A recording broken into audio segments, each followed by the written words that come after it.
Message of importance to millions of people who are continually pale and washed out, weak and run down. Doctors will tell you that these conditions are often caused by a deficiency of iron. Hi, this is Alan. I like Ironworx because it's where everybody knows your name, and they're always glad you came. I love Ironworx with Josh, Walt and Zach. It's like sitting in your front room having a cosy chat with your best friends. Hi, it's Diva here, and I just want you to know that Ironworx with Josh, Walt and Zach, it's definitely my favourite dose of reality. Come join the family and keep it flat. Why sleep in when you could get your dose of iron in the morning? Listen to the Ironworx on TFR. This is Enlightened Dawn. Roses are red, violets are blue. Iron Realm Media is the best on the plane. To this show, I will forever be true. You guys are truly the best, and I love you guys. I'm so thankful to have you in my life. Do you like listening to space letters from Never a Straight Answer? Then tune in to the Ironworx with Zach, Walter, and Josh. Break clear of the fear on the Ironworx and become an Iron Scout. Good morning, TFR. Good morning. Ding, ding, ding. Good morning. Ding, ding, ding. Ba, ba, ba, bow, bow, ba, ba, ba, bow. Good morning. Ba, bow, bow, ba, ba, ba, bow. Good morning. Ba, bow, bow, ba, ba, ba, bow. Beautiful day. Ba, ba, ba, bow. It's a beautiful day. Ding, ding, ding. It is Tuesday, my dudes. It is Tuesday, my dudes, and welcome to the Ironworx right here on Truth Frequency Radio. My name is Josh Corey, and I am joined, well, at least by one of my good friends and co-hosts. We'll start off with one Mr. Walter Johnson. Walt, how you been, sir? Hello, Josh. Hello, everyone out there in wherever you are land. We're doing new tricks this morning, so I could be seeing you on all the places, all of them, Facebook, YouTube, Periscope, D-Live. That's all I know. Have I named them all?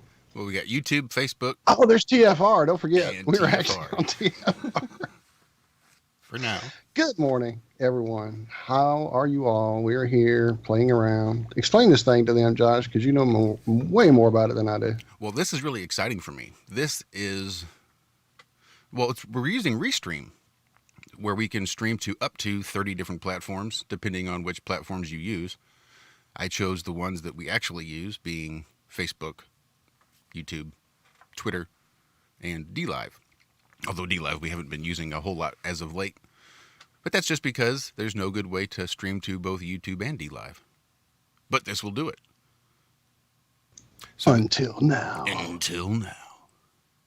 But this is solely funded by the Iron Scouts. There was issues... Truly. Recently, trying to get on TFRlive.com or TruthFrequencyRadio.com to actually listen to the show. Sometimes they could get on and hear it. Sometimes they could just do the chat. Sometimes they had to go over to iHeartRadio or find a different platform to listen to it and then have to jump back and forth with chat, and it got to be kind of complicated. So we started streaming just to our YouTube channel. But through the very generous donations of our Iron Scouts to our PayPal account, they managed to finance a year's worth of Restream. What? So, yeah. So I thought it would be a good idea. Well, they sent us money, and the best thing I could think to do with it would be to put it towards Restream. That way, they will never have to worry about not being able to connect. I figured that's the best way I could sort of reinvest their money for them. That way, they don't ever have to worry about not being able to find us. So we should be, several different places now. A lot easier to find, a lot easier to interact with. Well, that is phenomenal, and I didn't even know it was that amazing. So I'm even doubly blown away now. So thank you all so much. Big special thanks to She rocked for coming up with such an idea. Well, all the thanks goes to to Pavlo and to Nemo and to Liz and to all the people that have donated to us, because that's where it goes. It just goes right back into the show, whether it's subscription services for Restream or what was the last thing I did? It was, I forget. So it was something for the show. Damn it. But was it our little intro-y? I don't think that's what it was. What was it? You're right. It was some kind of technical thing. We'll have to look back and see now. Yeah. It's one of those seamless things. Obviously, it's working great because we don't even know where it's at. And hopefully this Restream will be just as seamless and you'll just see us. It won't be a big thing where you're going, okay, where are you guys at? Hopefully. You know. Well, that is awesome. And a great day of all days for us to be trying something new because we have some awesome people here. But I'll let you get to that. How are you, Josh? We're talking all this technical stuff. How was your week, sir? Or weekend, I guess. It was good. It was quiet. Although, I guess starting on Sunday, my wife started to feel a little under the weather. But she's super prone to strep throat. So yesterday, it just kind of got to the point where she had to go to the urgent care to get her a strep test her for strep throat. And it was when that came back negative that they had to give her a COVID test. And she asked, she says, so these COVID tests, how are they actually testing for the COVID-19? She says that I saw on the CDC website that a lot of these COVID tests are just testing for coronavirus. And that anybody that's had the cold recently could very possibly come back testing positive for COVID-19, even though it's not a COVID-19 issue. To which she was told that, well, it's, all dependent on the test. Some tests are more accurate and reliable than others. Ours has a 4 to 6 day turnaround time, meaning it's going to be a bit more accurate. So she's stuck at home, and I will head off to work to see if they want me to stay there with her under the threat of a COVID test. So we'll see. But beyond that, everything's pretty quiet and copacetic around here. Got a great big bowl full of snap peas that I had my son pick yesterday while I was at work. Apparently I got a little bit of root rot or something at the bottom, so some of my snap peas fell over. So I had to get those off the plant before they all went bad. But hell, that's pretty damn near everything I can think of. All the exciting thing that's going on in my life. Not quite sure where Zachary is this morning. Although I know they've been busy as all hell over there in the Nodell household trying to get things packed up and ready. Indeed, they have. I do believe they have till tomorrow to get out. He said the 31st. And I just sort of assumed he meant July, but it could have very well been June. So they may just be too busy getting stuff ready to go to even bother trying to hop on the Ironworx. Because I know Zach's over there helping the Nodells out immensely. So that's probably where he is now. Sleeping in because they've had such a busy few days. Maybe Friday. Maybe Friday he'll be able to join us, or I'll just ring him again here in a little bit and see if he hops on. You just never can tell what the hell's going to happen around here on the Ironworx. Speaking of which, we have some guests this morning. I know. Yes. It's pretty rare that happens. Mainly because it's so early for us here. The only good way for us to find guests is to make sure they're not stateside. Got to go searching elsewhere across the pond. So this morning we have a couple of beautiful, beautiful ladies joining us this morning. We'll start off with one that I believe has joined us here before. Miss Roxanne Glenn? Roxanne? Hello, my darling. Have you joined us on the Ironworx before? It seems like you have. Do you know what? I think I've been on TFR before, but I'm not sure I've been on Ironworx. I'm not sure either. I think This you could were be a here first, in a guys. crew, maybe, but I'm not sure. I thought you were here with one of the. I'm not sure anymore. So we're all so often behind the scenes and on so many shows with each other, it just kind of merges into one awesome thing. No, I think this could be a momentous occasion today. I think this may be the first time I'm here, and the other awesome, beautiful lady is here. So, yeah, I think this could be a big momentous occasion. This is the first time I'm on Ironworx. Not the first time listening. That I must admit. Not the first time listening. Oh, well, sweet. Nice. Thank you. We like to hear that. It's a great show, guys. It's a great show. And I'm really, really, really happy to be here. Really happy. Thank you for having us. It's an absolute pleasure of ours. And I'm really excited for this. I think there's going to be a whole lot of information and stories divulged this morning. Mm-hmm. So Yeah. You've got a good friend of yours who apparently lives not too far from you, right there in the real world. Yeah. Life would have it that we do not live on the other side of London from each other. We literally live a stone's throw from each other, which is an amazing synchronicity in its own right. You couldn't make up how our paths have crossed and we've met and kind of got to where we are now. So yeah, just very, very grateful to be here and in this position and to have met the people that I've met. It's been a roller coaster of a journey over the last couple of years, but to get to where we are now in 2020, having the conversations that we're having is just amazing. Absolutely amazing. Well, that's really cool. Let's introduce your friend. Let's introduce Please do. Asita. Yeah. Asita, welcome to the Ironworx. It is our absolute pleasure to have you here. I'm really excited to hear what you have to share with us this morning. Well, morning, guys. Thank you very much for even having me here. This is very new to me.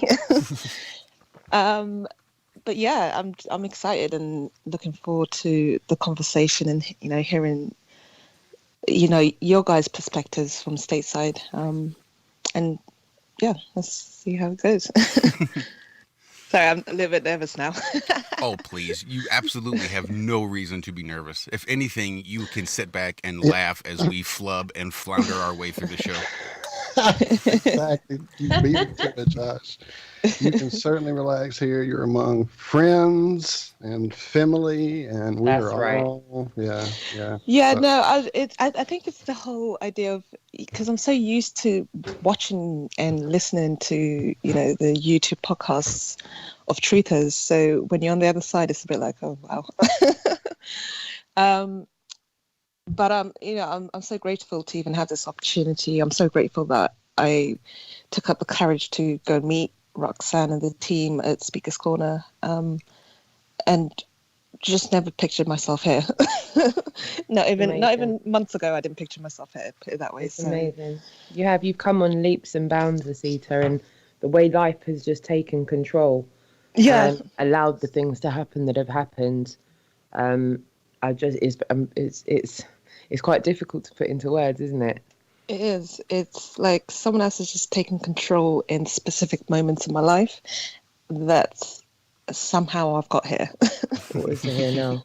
Yeah. I think I'll make a disclaimer. Yeah, Asita had no intentions of getting in front of the camera and being someone that was on that side of it, if that makes sense. But life has taken some weird and wonderful twists and turns that have really, which I hope we get into today, actually, to kind of give you hopefully find a way to give you a picture of how things have got to how they are now. Because as I said, Asita's got an amazing talent for capturing film, and that's something that I hope she gets a chance to kind of give you a synopsis of how her life has gone to be able to do that. She's got the uni wheel, and what she has managed to capture over the last few weeks is something very unique. Obviously, we know the mainstream media is more time complicit and will only give you one side of the narrative that they're trying to promote.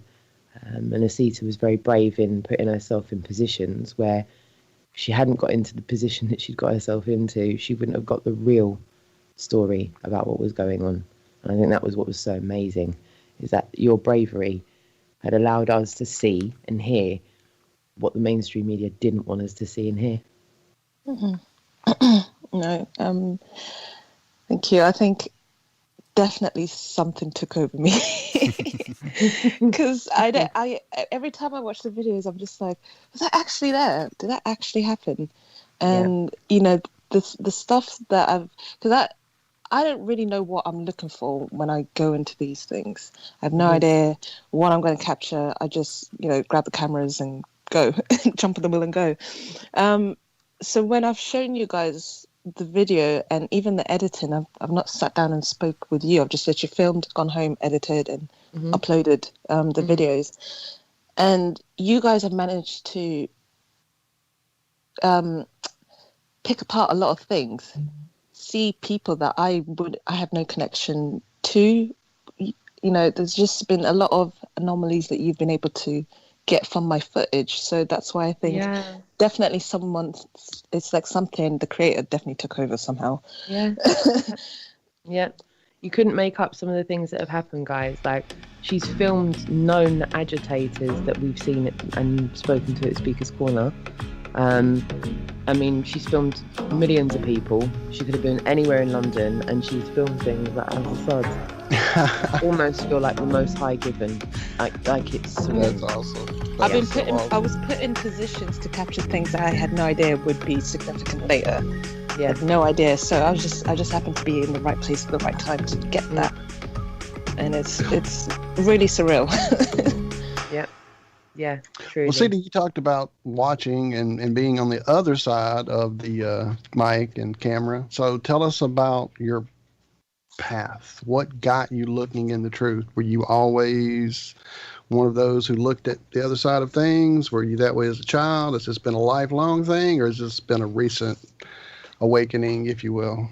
Well, I was about 17, 18 when I discovered this whole illusion of a reality that we live in. And it wasn't like I was looking for it or anything. It just happened to be a friend of mine who told me about the Illuminati and, sent me a link. And I remember I was still living at home at this point, and I was in bed about 1 o'clock watching all this stuff, and I had no clue. I had zero knowledge or insight into any of this, and I remember feeling really scared and hid underneath my cover. I thought they were spying on me. I don't know. I just remember having all these weird emotions the very first time I came into it. But I think that fear is what made it real for me, because ever since that, I've never looked back. I've just always looked into things that the normal people will call a conspiracy theory. I've always had a skeptic mind ever since then. I think as a kid, I knew I was a little bit different. But as I say, 18 is probably when I first started the truth journey. Wow. But I've been very silent about it. Like, it's not a case that I outly spoke about what I was looking into. I think 2015 is when I came into the whole flat Earth illusion. That's on the right 2015. timeline. Yeah, and you know what? Nobody gave me that. That I discovered by myself. I was looking into Anunnaki. I was very into space and aliens at this point, and trying to discover something outside of this world. And there was a video that came up on Facebook. It was something to do with the amateur rocket. I was like, oh, what's this? And watching that video, it didn't really explain anything. It didn't actually explain what that rocket hits. So, are you talking about the one with the spinny, and suddenly just kind of groups and slows spin? Okay, I'm making sure that we're on the same page. Yeah, a lovely video. Yeah, honestly, that video just totally shattered my mind and opened up this whole new world to me. That is probably when my courage to speak out about, all this BS sort of grew, because it didn't take me long to accept that we're not living on a spinning ball. I think I watched after the third video, I was really shocked that I'd never questioned. I already knew I was kind of awake, but that coming into the globe denying, because it's so difficult to even know what to call it, but I'm just going to call it I like globe denying. I know one. I know one. She's pretty awesome. Oh, yeah. So I have to ask, because I was one of the same people that was all into the space, aliens. I went to conventions, knew a lot of authors who were like really well known in the community, just got into it head over heels. What is your take on aliens now that you don't think everything is flying through some kind of infinite void? Well, I don't believe they are what I used to think they are. I don't I don't really know. I think the best thing I would say or describe an alien is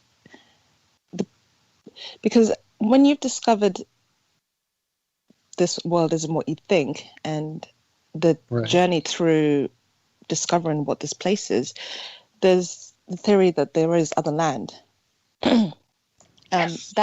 That resonates with me quite a lot. I can't prove it, I don't know. Me too. But it does resonate a lot with me. And I think if there is such things as aliens, that's where they're from.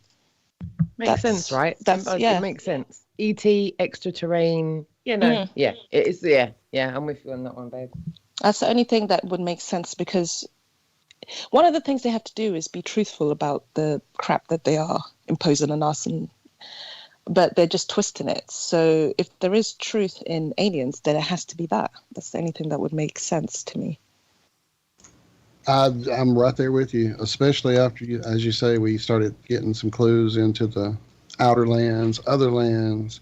Another thing that kind of resonates, and I see Daz and Nachiketa and everybody in there in the chat talking about it, is the fact that there might be some type of interdimensional, vibrational type thing, frequency almost to these things, that they are literally all around us. They're just a little out of the vibration that we can quite pick up sometimes. And then those people who can pick up on them, well, that's the people who are mediums or ghost hunters or whatever you want to call it. Yeah, and I think what's happened to me the last couple of weeks is the best way to describe what you just said, because it's so difficult to try and comprehend or even explain the feeling or the experience that I've sort of been through.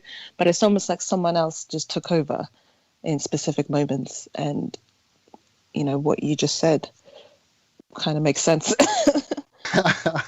Yep. Right? Like you're not at the wheel anymore. You're just kind of along for the ride sometimes. Yeah. And you're fully aware of what's going on. You're fully aware. You can see and experience everything. But it's just like you're not really there. Like you're not really, I don't know. It's surreal, but it's such a beautiful feeling. It's such a powerful feeling, is what I can say.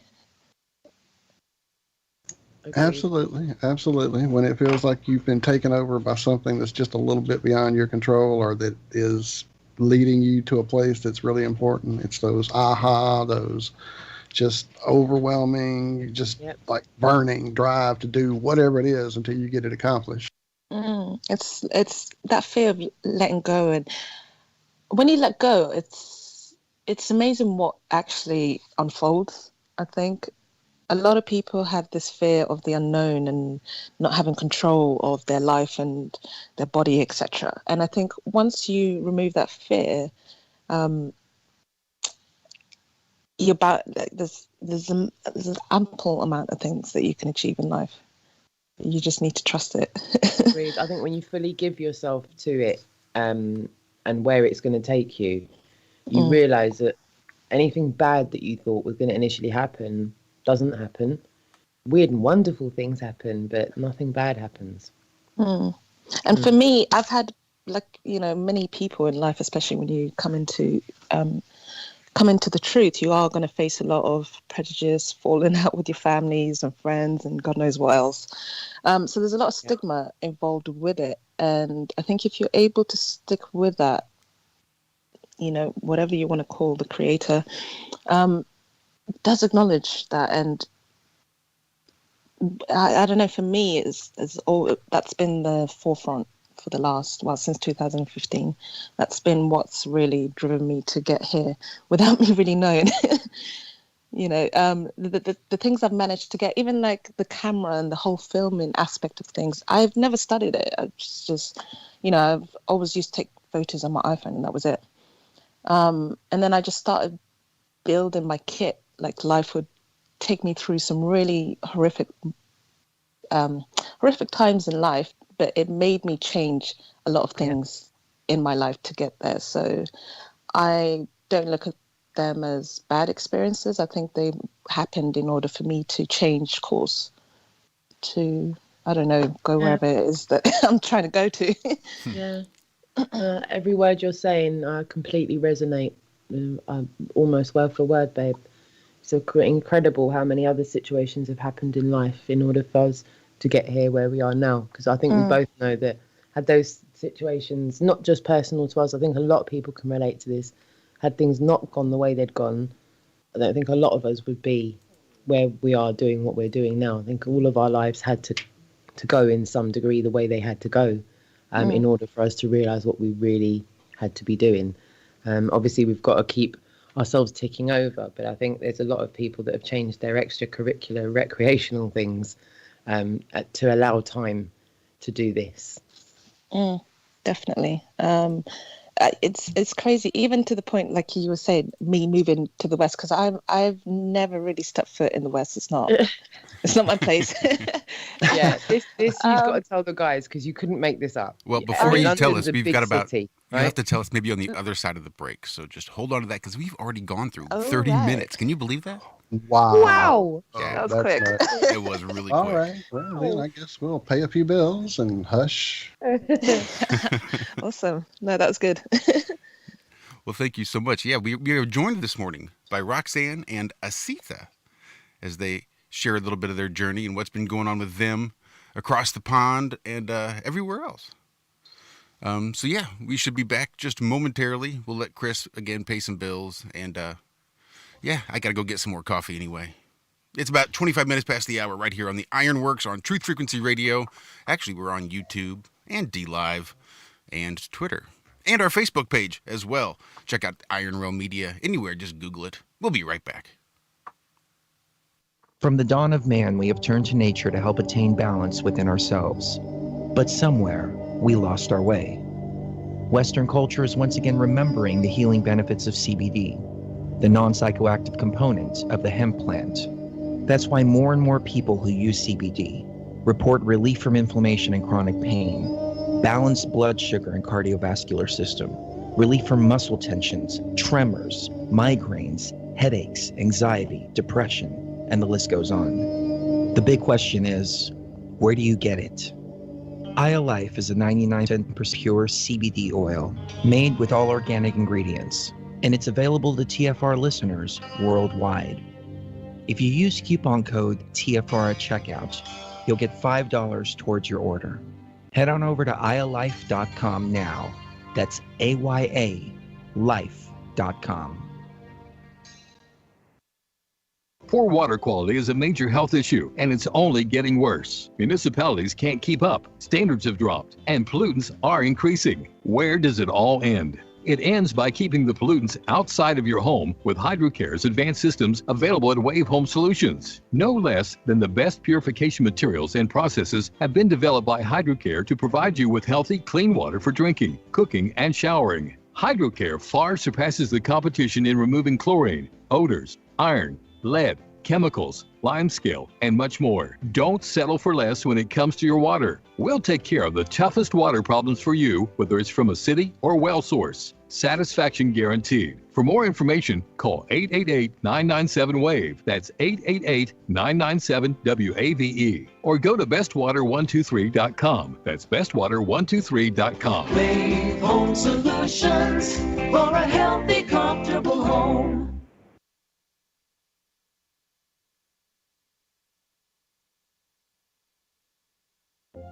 For millennia, mankind has been searching for answers to the big questions, such as, where did the universe come from?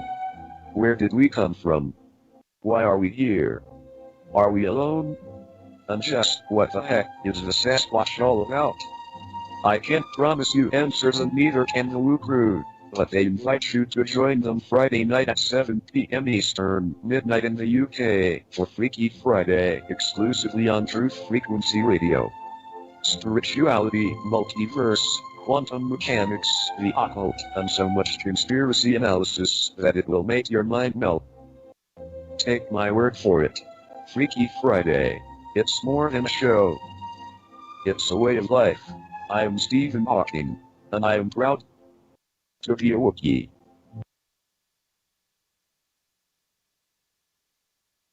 We are TFR. My faith in destiny is all I need to prevail. CBD Radio.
You need to get what you want.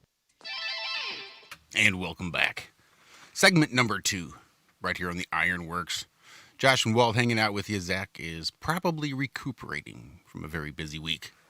But we are joined this morning by Roxanne and Asita. And Asita has actually been getting out there with a camera and getting shots of events and things going on in London that would curl most people's hair. Roxanne was telling me a little bit last night when we were just talking and saying hello for the first time. Some of the crazy situations you have found yourself in.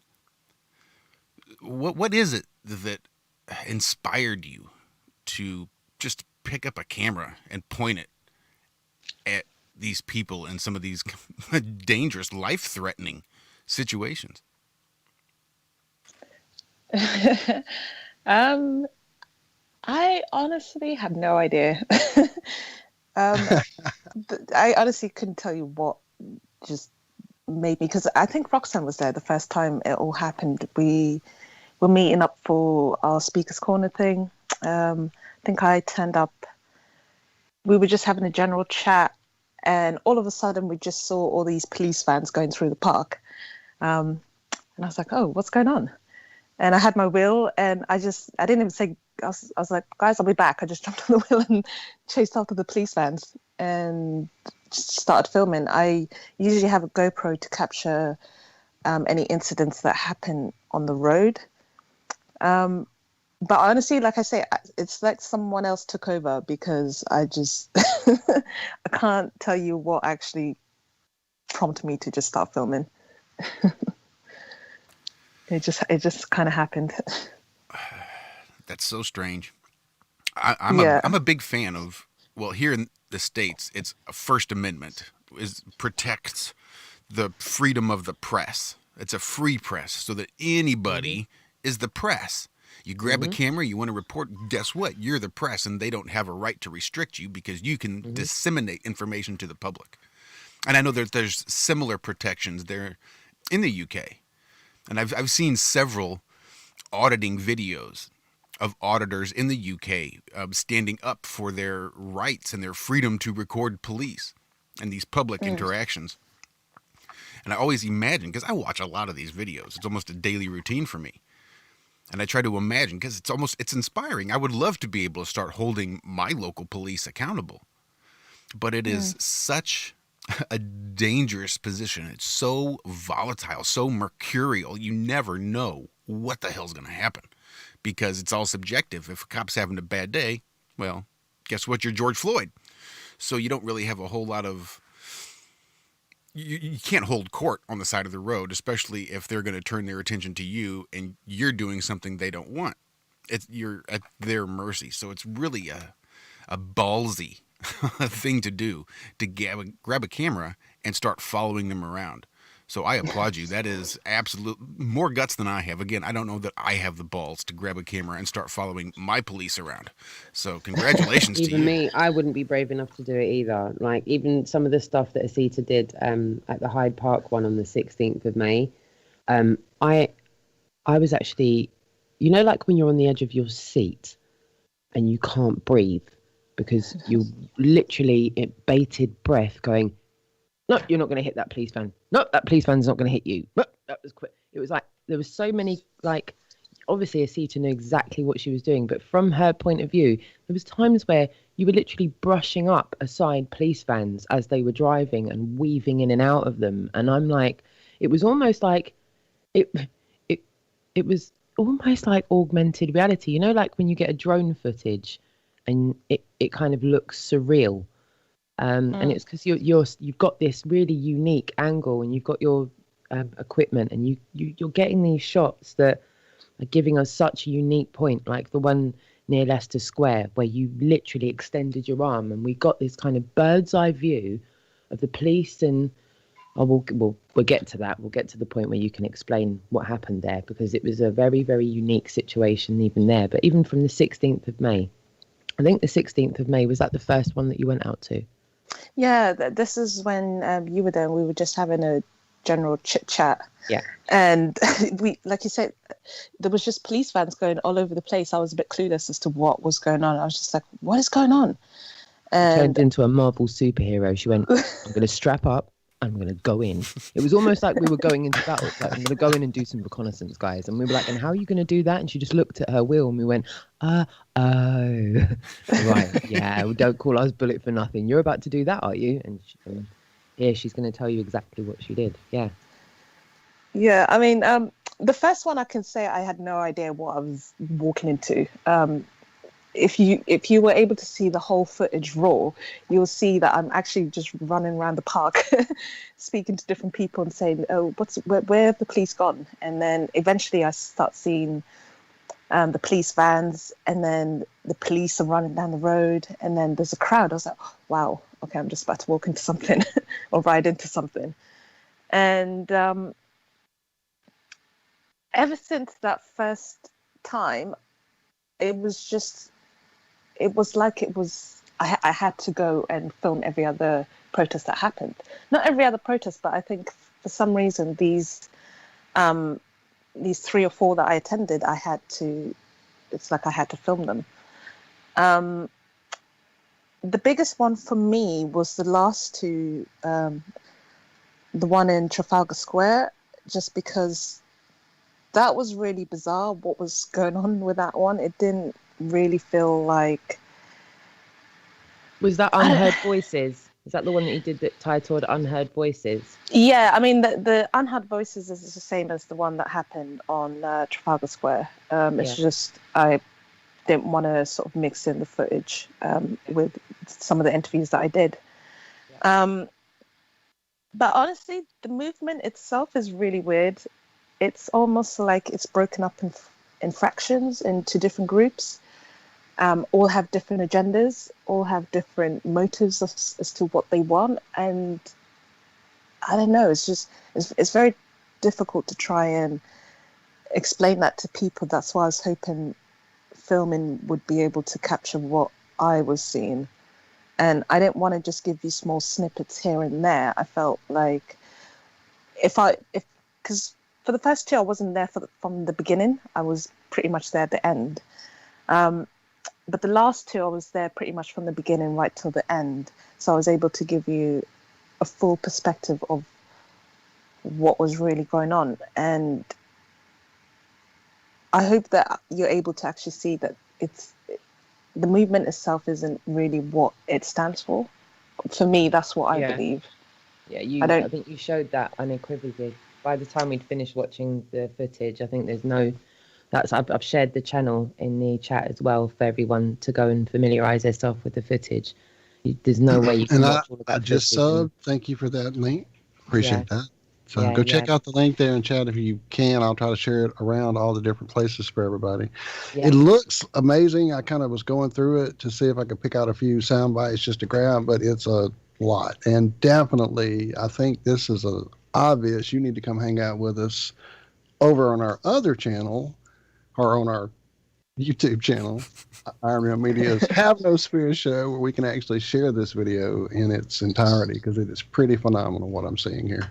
Yeah. Do you know what, guys? That would be awesome if you could shine a light on all of the footage that she's taken. There's such a wide, varied footage that Asita's been fortunate enough to show us. I think that out of all the protests we've seen in all of our lifetimes, what we're seeing being played out just now, we need to do our part to make sure that this isn't a warped memory in people's minds, and that the silent majority actually get heard, because they're being louder every day, and you only have to slow down to 5 miles an hour to hear what the silent majority are saying, as Asita will tell us. It's not what's being played out on the mainstream media. I think we all know that now, that they are complicit. And I think even probably without me knowing, what really drove me to make sure that I did film what I did film was because I know that, whenever you watch any media outlet, whether it's online or the TV, whatever's presented in front of us is never the full story. I'm always like, oh, but what happened before that, or what happened afterwards? And no one ever shows you that. And I think that is what I was hoping to try and show. And I was just happy to be there, like, throughout the day. It's almost like I was given a free pass to film. There was a lot of media there that weren't doing what I was doing, probably weren't given that sort of permission by the crowd, if you want, to do what I was doing. Like, when I was riding through the crowd, they would move out the way for me. It was really surreal. True. That's true. Yeah, it's very, very true. They did. They would literally just let me film them, and whether it's because I didn't look like media, I don't know. But the crowd just really gave me a free pass, even right down to the police as well. There was times where I thought the police might tell me off for doing something, especially riding the wheel, which is illegal to do in the UK. Yeah, can we add that, please? Can you please make a disclaimer here? In the UK, it is absolutely illegal to ride these wheels. And once you see this footage, you can clearly see Asita's brushing alongside the police more than just a little bit. It's pretty much, she can't do much filming without being by the police. And she's on the wheel by police that are standing on the ground. You can tell she's flowing in between the police on her wheel, and none of them are telling her to get off the wheel.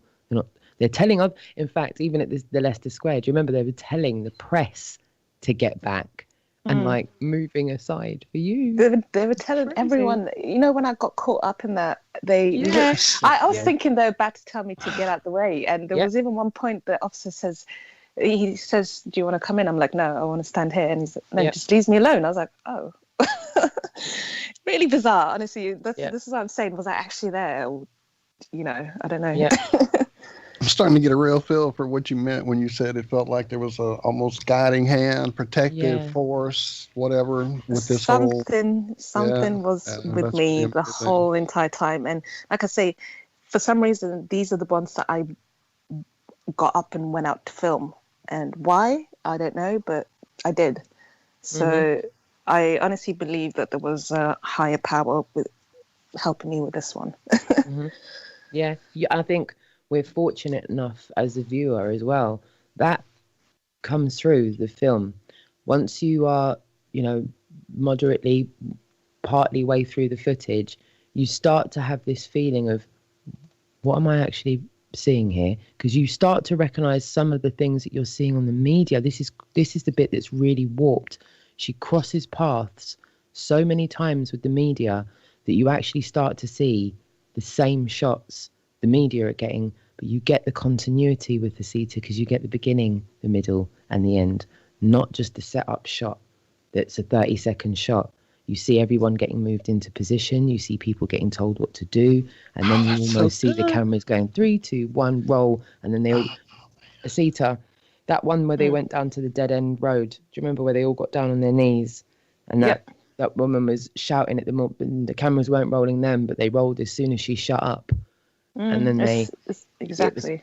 It was like she got all the BTS shots of a film set doing what they were doing.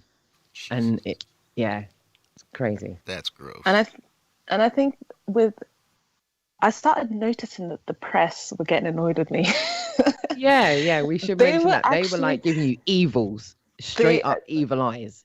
From the 13th, I think the 7th and the 13th is when I noticed that the media, because I'm noticing that it's the same press that are actually filming. I'm like, oh, I recognize you. I remember you from last time. So I start to recognize the press that are actually filming.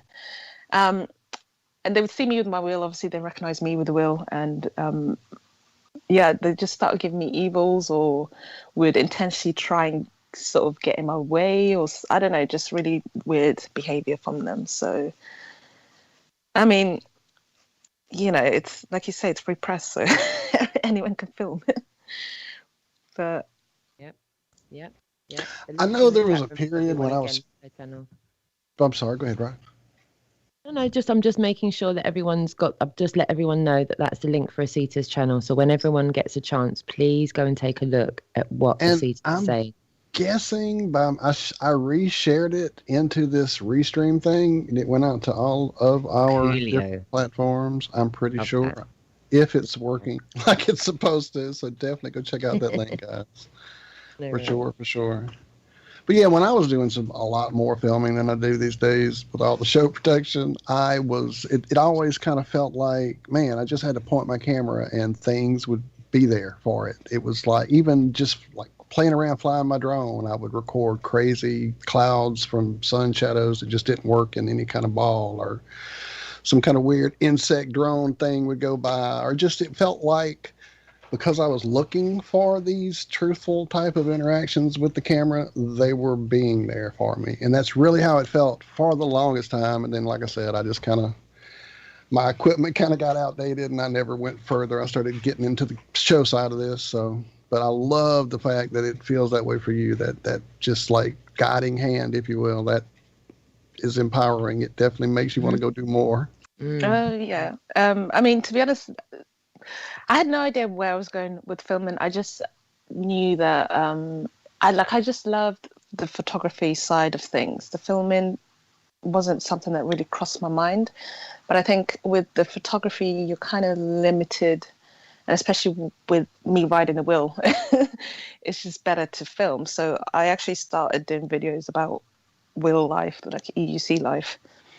But the buzz that I got from filming something like the protest, and it's a totally different feeling and experience altogether. And I even remember doing the editing. So editing is very new to me. I was using the GoPro Quick app, which does the editing pretty much for you. You just have to trim the videos. But I remember purchasing a editing app before all these protests happened, but I just didn't do anything with it. I didn't even practice. And even right down to the editing, it's like someone else was guiding me on that one, because you can't make up what was going on with me and how I was just able to capture what I did and also edit without ever learning how to use that app in the first place. So I'm just grateful for the experience. It's once in a lifetime for me, I think. I don't know, but I was just grateful that I was able to do that and experience what I did. Thank God for you. Absolutely. But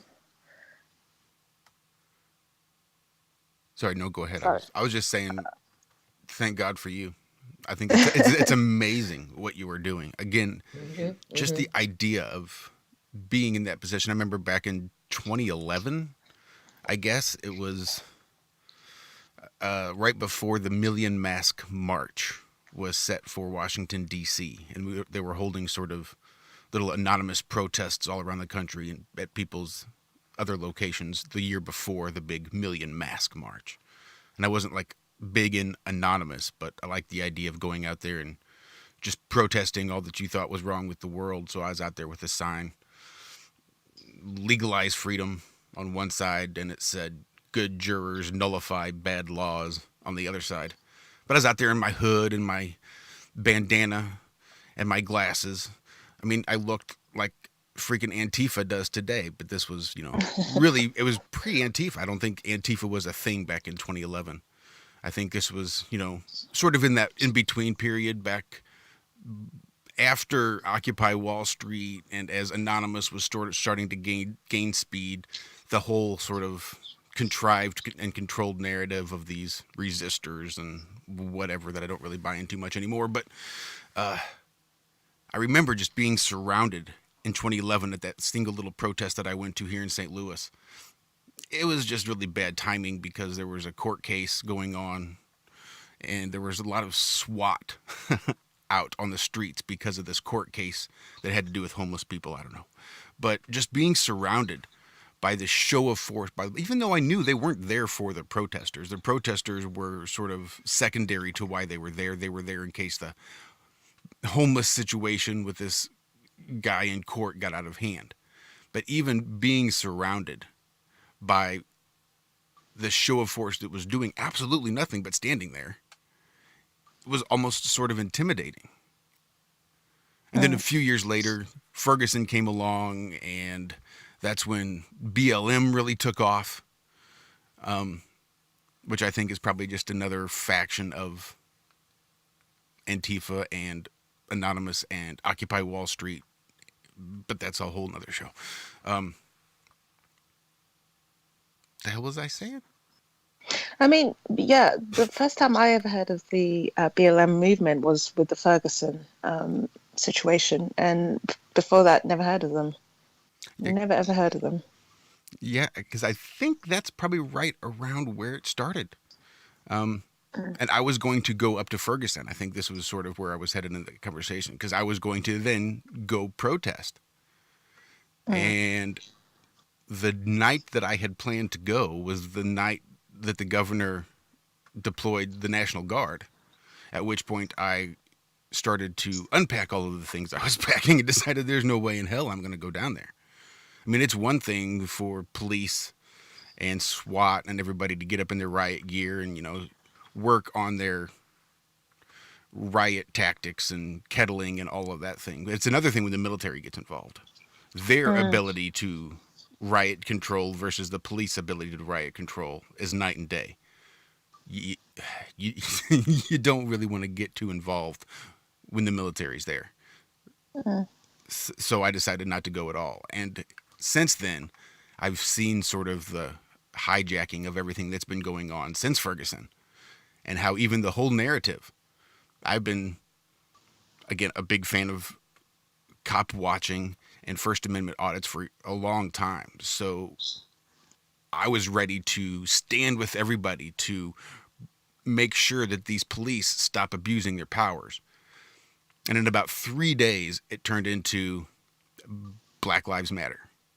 This is a war against the racist, systemic police departments versus black people.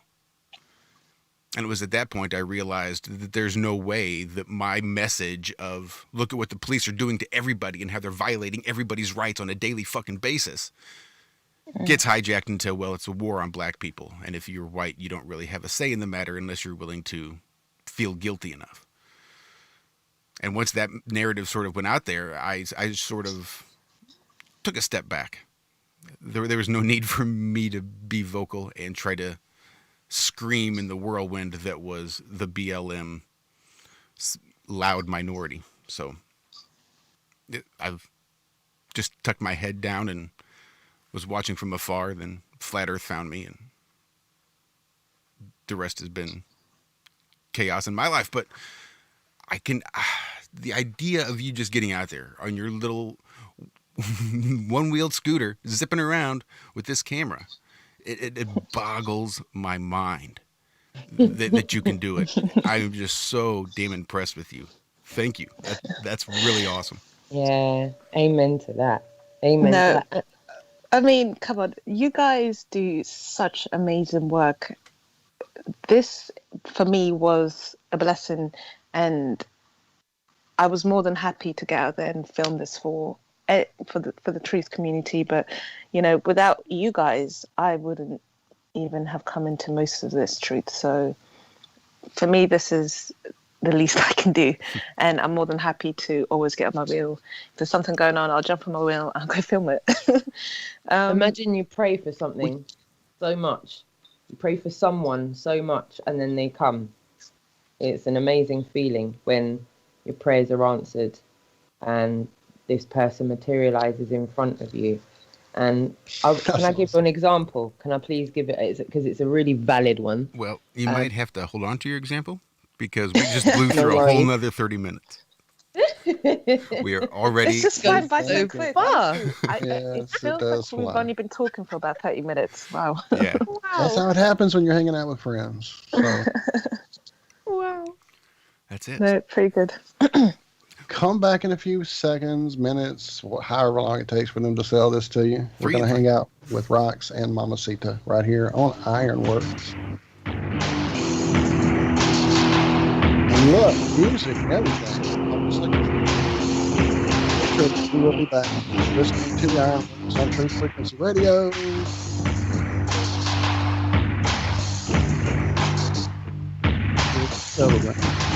Clear the sphere.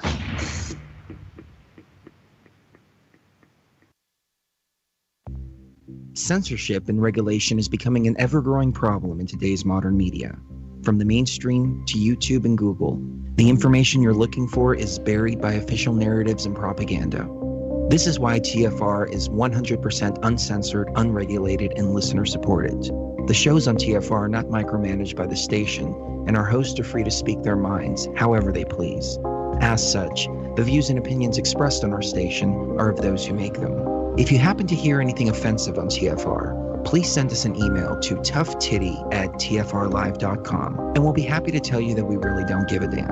We stand for freedom of speech and non-censorship.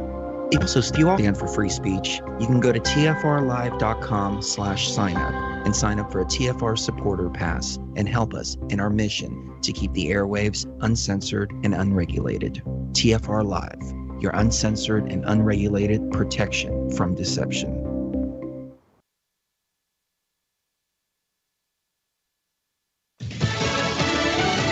Widespread denials. I'm Jack Callahan, Fox News. The White House and the U.S. intelligence community denying a New York Times report that the president had been briefed on reports the Russians were paying the Taliban to kill American soldiers in Afghanistan.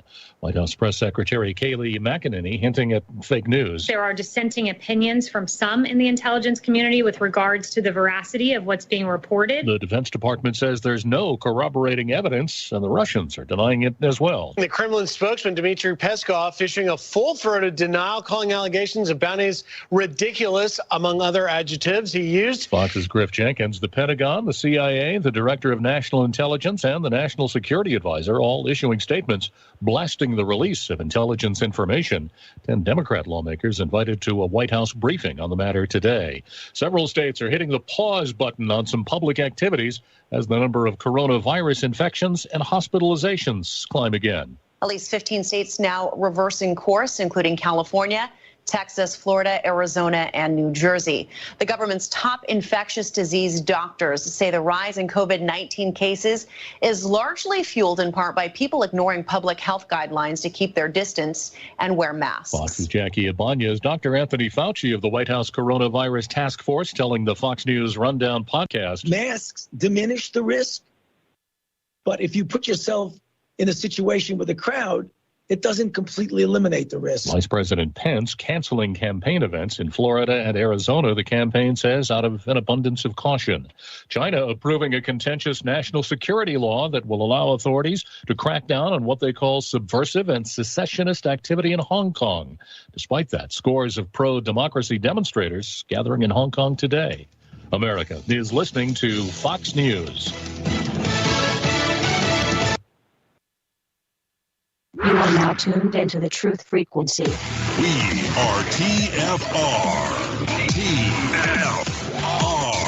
Truth Frequency Radio.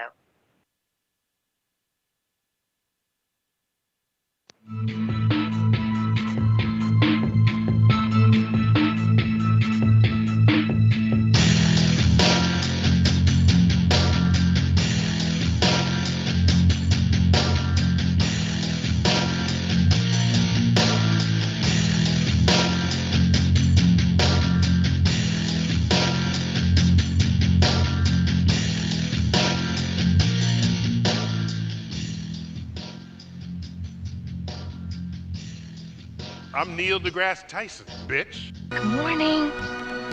Here. Wake up. Wake up. Wake up. Wake up! What is dark matter? Okay, we don't know. That's great. That's why it's called dark. It's exactly. Everyone knows all reputable information comes from random people on the internet. Tell me things, internet. The earth is flat. It's like school in your hand. Okay, dark matter is something we do not know what it is. We believe the dark matter is there, but we have never detected it. Well, what I'm afraid of course, is that there is no dark matter out there. There was one? There is no dark matter out there. We need to think really hard.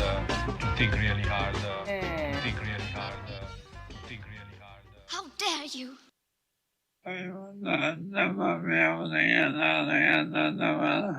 I know. See, even Stephen Hawking is amazed at what Acita has been doing. Thank you, Stephen, for weighing in. You've tuned into the Ironworks. Josh and Walt, Zach's hanging out, sleeping, probably because they've had a busy week. But we are joined this morning by not only Stephen Hawking, but Roxanne and Acita as well. So yeah, that first hour just completely flew by. It did, didn't it? It flew by. It was like gone in a blink. It was gone in a blink. Yeah, if it's all right, before I forget, I'd really love to tell you about how these prayers have been answered. Please do. As all of us know, the majority of the mainstream media news is fake, but the insurgency that's going on just now internationally is definitely real. It's real. We know it's real. The silent majority know it's real. I think most people have done enough research to know that that's real. So be it that I've lived in London for the majority of my life, I've gone to school here, I've grown up here, I've had my kids here, I've gone to Speaker's Corner now for 2 years. I've spoken to enough people and seen enough things that are out of place. If you're aware of your surroundings and where you live and where you work and where you play, you pretty much see when things are out of place. And that first week that we were talking about, that Acita went and scouted herself, she went and scouted off the back of us seeing scouts ourselves. We saw too many scouts ourselves. There was something really weird that day that was going on. It was, pairs of people flying through the park, and we thought, it wasn't actually a thought, it was pertinently obvious that these people were doing some kind of reconnaissance themselves. And off the bat, that day when the pictures, because you took some still footage as well, Acita, you took pictures as well. And when you were in Notting Hill, right beside a police, what is it when they assist you? What's that word? So I'm not entirely sure, but it's when they're assisting the protest just to make sure that it's either going in the direction that it should, or just to make sure that it's peaceful. So they're just following the crowd. They're accompanying them. Yeah, they're accompanying them. Yeah. Yeah, that's exactly it. Yeah, and we knew Antifa were in London. We knew the mainstream media weren't going to show that, though. The mainstream media were going to do their absolute best to make sure that the flags and the Antifa people were not on camera. And, of course, Acita got them on camera. Twice. The very first one and the very last one I filmed twice. I got them. Yep. And the first one was a still footage with the big 10-foot flag. And the second one, she actually got an interview with one of the flag holders. Wow. And again, that was by chance, me capturing them, because it wasn't like they were a big crowd. It was just maybe one individual or one or two with that flag. Yeah. Whether they were decoys or not remains to be seen. The jury's out on that one. But as I said, Asita was able to show us what the mainstream media tried desperately to make sure wasn't seen. And that's why we all know the insurgency's real. We all know the insurgency's real. We only have to look to what's going on in most of the hotspots to see how it's happened. And I really feel like if there's ever a time that the silent majority citizen journalists can show that there is, you know, a coup cabal going on just now, I think that, I don't know if that is a statement that you can actually say, but I feel like the oppressors have been pushed to the surface more so ever now than they've ever been before. And what they're doing is fighting for their lives. I think the seat of control has been lost. And I think most people know if America falls, darkness is going to follow pretty much everywhere else on Earth. The timing of all of this as well is just, well, you couldn't make it up. But as I said, Asita's been able to show us what the narrative wouldn't have allowed us to see otherwise. And I think you described it best, because when you honestly sit down and watch the footage, and just capture certain individuals and just certain things that's going on, it just feels really out of place. And you know, even the one on the 13th of June, that felt like a training for the police, like as if they were training, being prepared for something that's going to come. Because you'll see like specific officers dressed in black, and then these are the ones dressed in blue who just seem like they're community officers. They don't seem like they really know what they're doing, and they're taking orders off someone else. So that felt to me like a training exercises for something. So, you know, I don't know. Sounds like one. Indeed. Well, I mean, being that close to it, what does it feel like that this is heading to you? Where is this heading? I mean, we've got half a year left here in 2020. Is this going to be the year of clear vision, or are they going to shut it all down? Oh, that's the question. I honestly don't know where this, you know, for the first time in my life, I really can't picture what is going to happen. What I do definitely know that I'm feeling is optimistic about what is going on, because there's a lot of crap from, you know, the cabal and the media that's surfacing, and it's surfacing so quickly, you know, even things that I'm posting on my social media, I would never post that before, but there's no better time to post it than now to show you the contradiction that has been happening for many, many years. And a lot of people that I thought were complete sheeps and asleep are seeing the same thing that I'm seeing, you know. So I think it's an amazing time. I don't know what is going on or what is going to happen at the end of it, but I know something good is coming.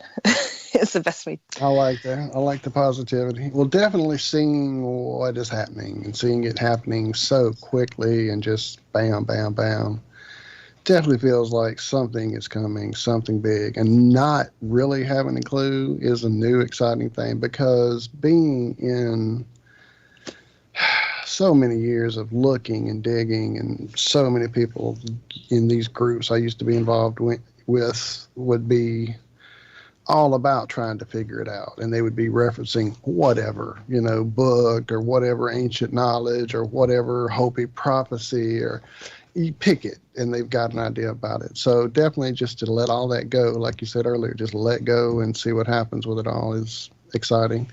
Here in the States, you asked us earlier before we got to the point of going live about how it is here. In Josh's part of this world, I'm not 100% sure. Here where I am, I went from recently being in Oregon, really close to Portland, Oregon, but I was in my brother's household with my mom sick and dealing with that more than anything. But even if she had not been as sick as she was, they really eat a lot of TV there. They just live on it. There's a TV in almost every room in the house except the kitchen. That's really almost how bad it is there. So they're really driven by the mainstream crap. And so when this whole thing started, I literally walked in the door to them sending me to a wash station. And I'm like, what's going on? Well, Mom's sick, so I'll go with your game for a while. But then they just went nuts with a station outside so that the orders they would get from online, they could go open packages and wipe down individual packages that were inside outer packages. And it was really getting insane. So I went from seeing that, the extreme of one side of it, to coming home to where I have yet to see anyone I know personally with any mask on. Now, I go to stores here and there on. I walk through little sections of tape that are really not doing anything in the first place, and I get fussed at by the stores. It's really a little bit of both here in southern Louisiana. Some of the stores I hear are really getting draconian with it in some of the bigger cities, like in New Orleans and Baton Rouge. I haven't seen that. I know some of the bigger box stores, allegedly, you won't go in without a mask. But I think, again, I said this in our pre-show, that I think it's an opportunity for us all just to kind of go back to helping each other, growing our own food, living off the land, helping the mom and pop stores that won't make you wear the mask, you know, that kind of thing. Again, not knowing what's coming. I love it. Mm. Best apocalypse ever. I mean, we're in such a unique time. If you look at it in the spiritual realm, the spiritual side, a lot of people don't want to link that with what is going on. But if you do look into it, we're going into a new era, a new age. So of course, all this madness has to happen in a way.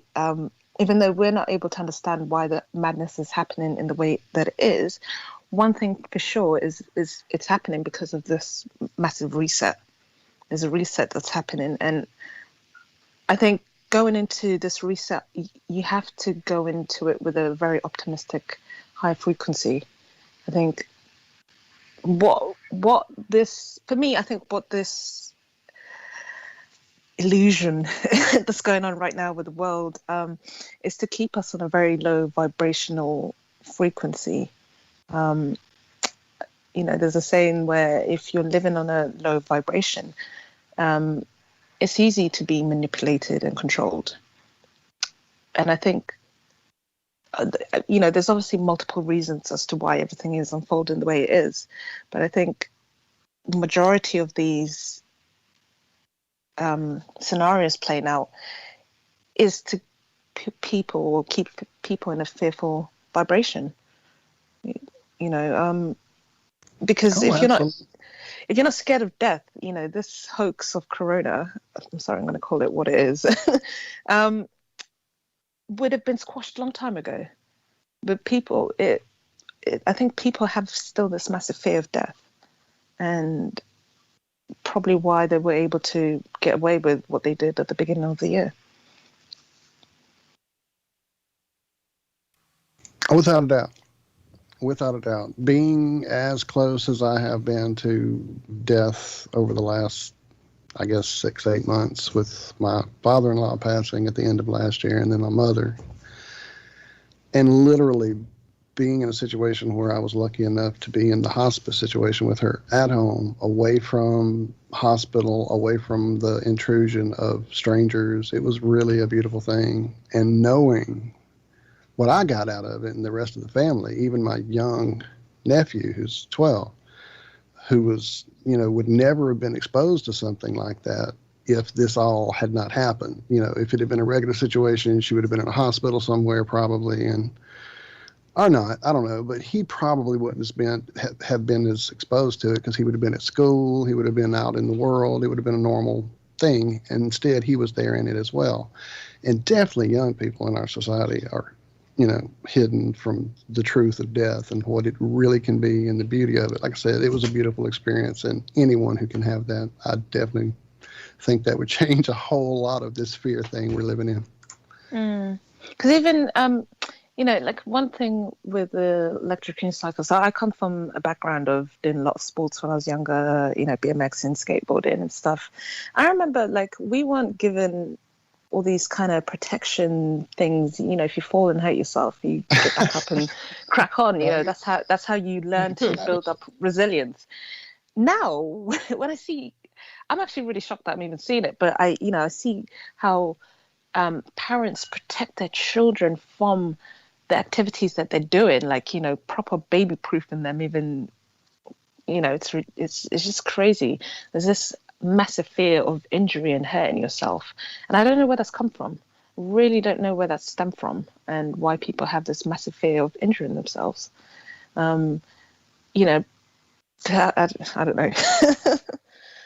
Really bizarre. It is indeed.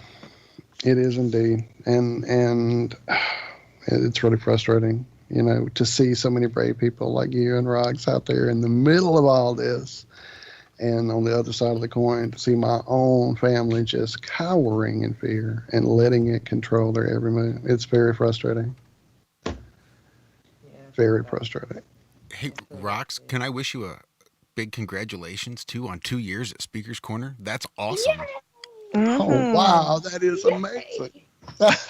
Yay. Thank you. Thank you. Yeah, 24 months we've been having the conversations about the globe lie, space being a lie, what we're taught by the ministries of education being false, and all of these other contentious topics. We've been holding it down there for 24 months. Countless people have been involved in the conversations that we've had over the last 2 years at Speaker's Corner, and we are going to continue to do so for as long as we can. We're going to maintain going there on the last Sunday of each month.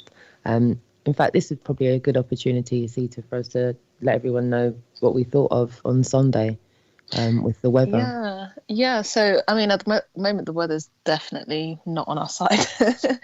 But I think one thing, especially as things are going slowly back to normal, you know, there's still a lot of people out of work, and we have an opportunity now to get people's fresh thoughts.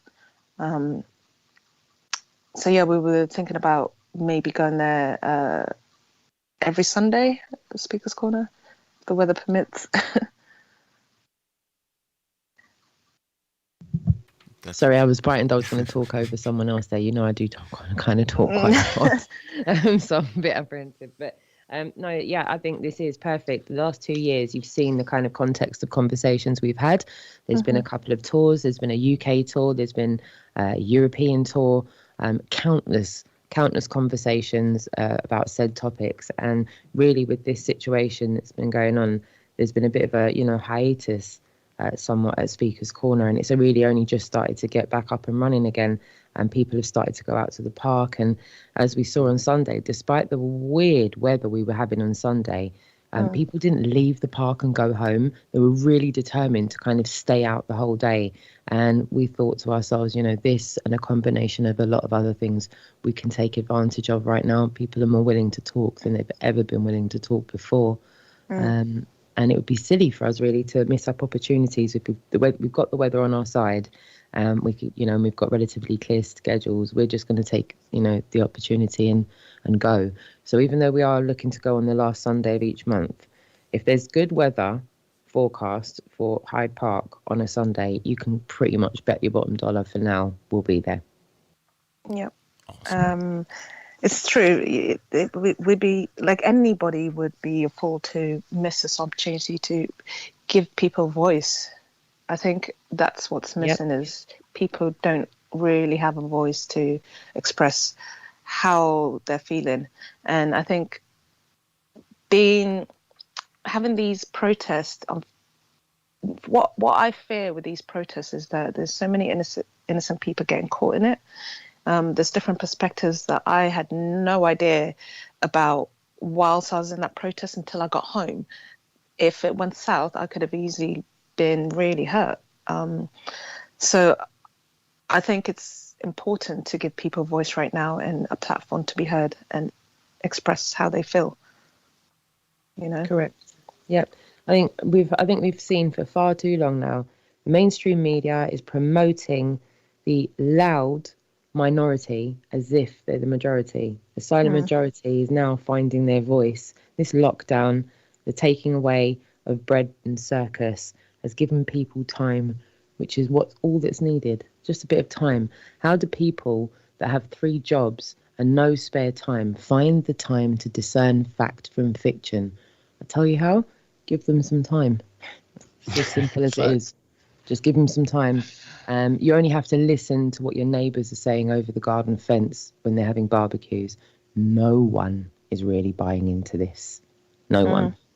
I mean, I remember stood in the queue and having this conversation in the queue, which would never happen. It would never have happened 3-4 months ago.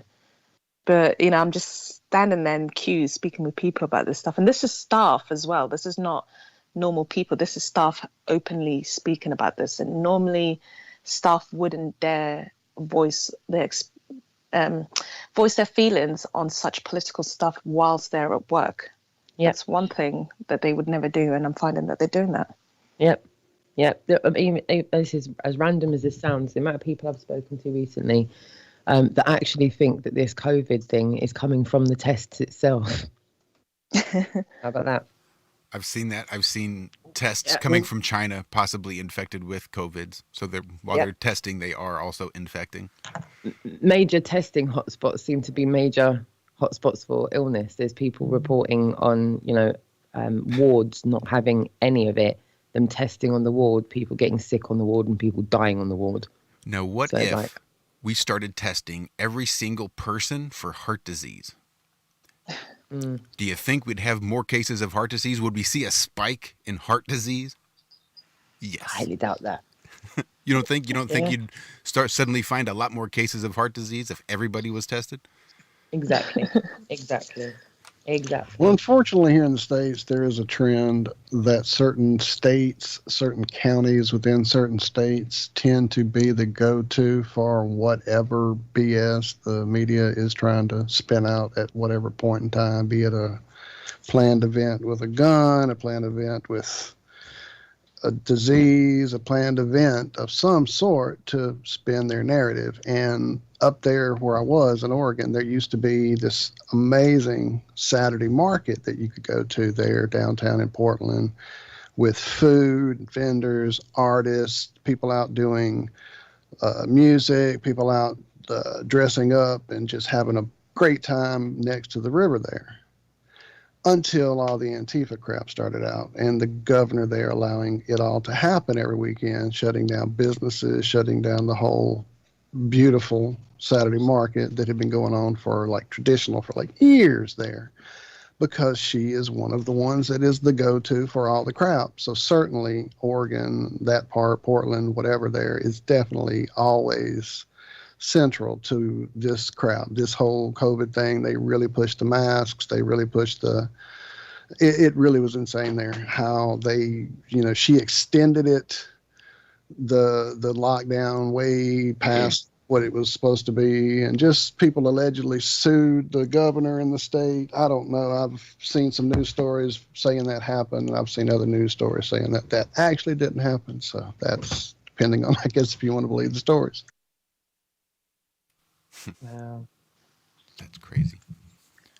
So we've got about 3 minutes before we hit our last break. No way. Yeah. Yes, so quick. Honestly, it's I think when you're having these kinds of conversations, time doesn't exist. It really doesn't, because you could sit here and talk about it all day and it wouldn't feel like the day's gone past. Be light 1 minute and then dark the next. Real talk. Well, I wanted to take a minute.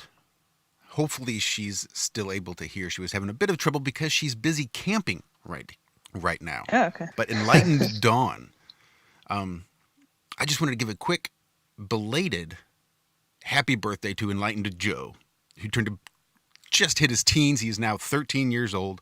So I suspect they're out camping for his birthday. So I just wanted to wish Joe a happy birthday and congratulations. Indeed. Happy birthday. Shout out. Happy birthday. Happy birthday. Hope you guys are having a blast out there. I would sing, but you wouldn't appreciate it. Oh, well, we would love it. No. I wouldn't appreciate it. Well, we could all sing, maybe. I did so hard to make her Happy feel like birthday. she wouldn't be in the spotlight or under any pressure. And here Walt is counting her down to sing live on the air. I know, like 3, 2, 1, go. Love it. Happy And y'all birthday, said, Joe. yes, did hear that and thanked us, thanked us. So yeah, send it back to you, Don. We love you and thank you all for listening and hanging out with us, and definitely give him a big 13 hug from us.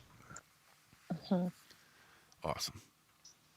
Well, yeah, that ate up 90 seconds. This has been absolutely amazing. I did want to remind everybody to head on over to the Goddess Nut channel.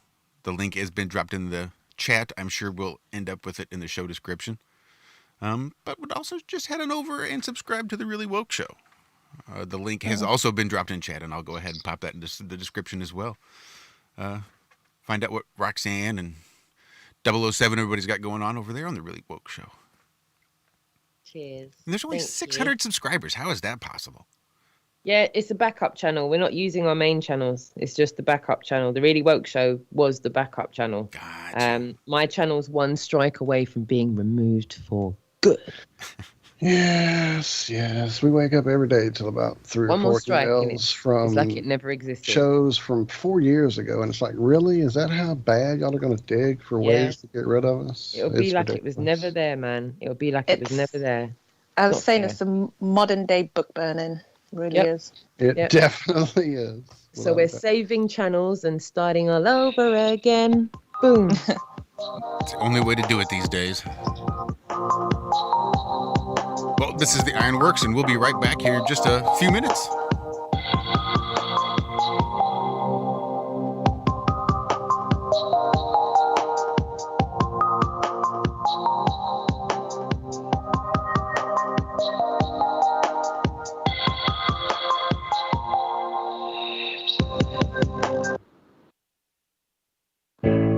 The reviews for Extendivite are amazing. Here are some from Amazon. By Christine, great for heart palpitations. By Anne, before I started using this product, every afternoon my ankles and my hands would be swollen. That doesn't happen anymore. So if that part of their advertising is true, I have to assume that the rest of it is also. Not to mention that when I had my yearly blood test, only a few weeks after beginning to use this product, my cholesterol had dropped over 30 points. I'm going to continue to take it. By Croc, I love this product. It really works. By Brad, works great, thank you.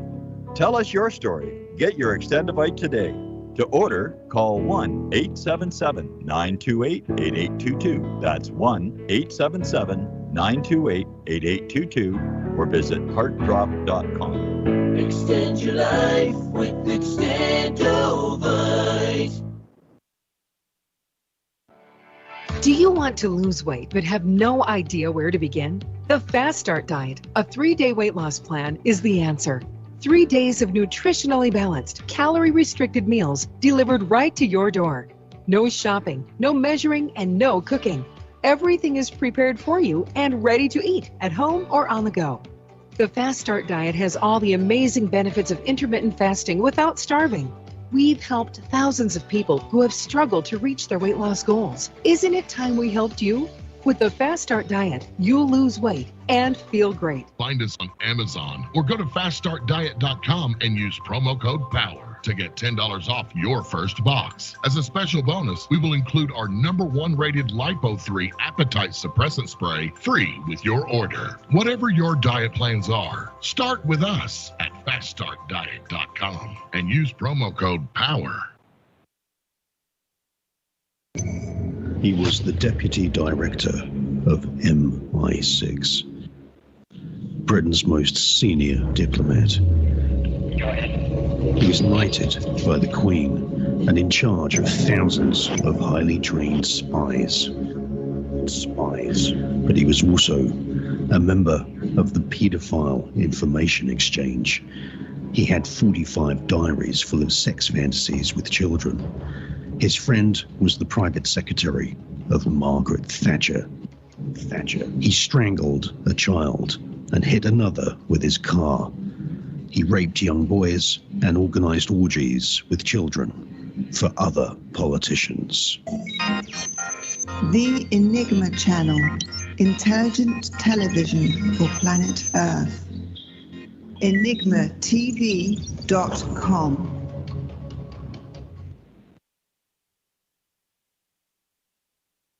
No hate, no hype, no fear. We are TFR Frequency Radio.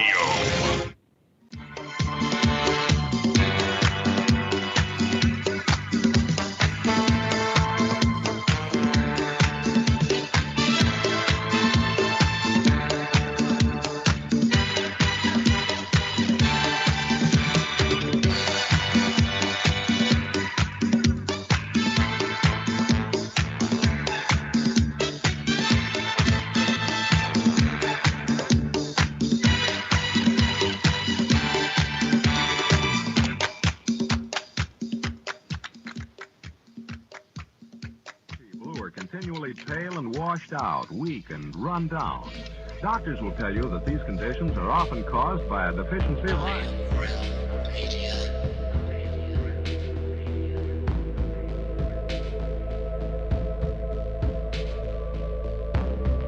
The iron you need to keep you physically fit and mentally alert.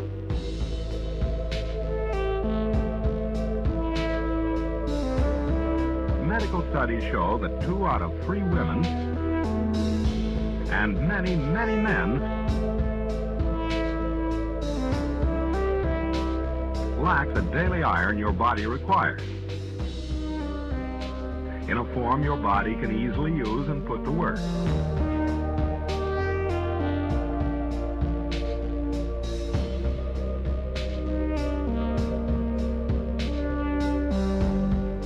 Every dose gives you more than your daily minimum iron requirement. We are awake, we are aware, we are not alone. We are striving for more. So if you're not getting the iron your body needs,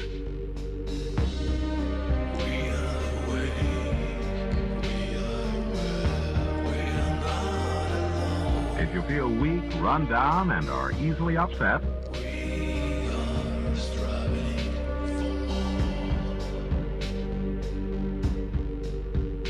start taking iron today.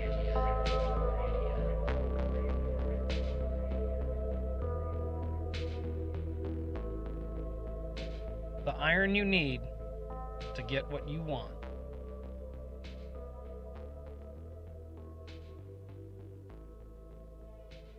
Hi, this is Alan.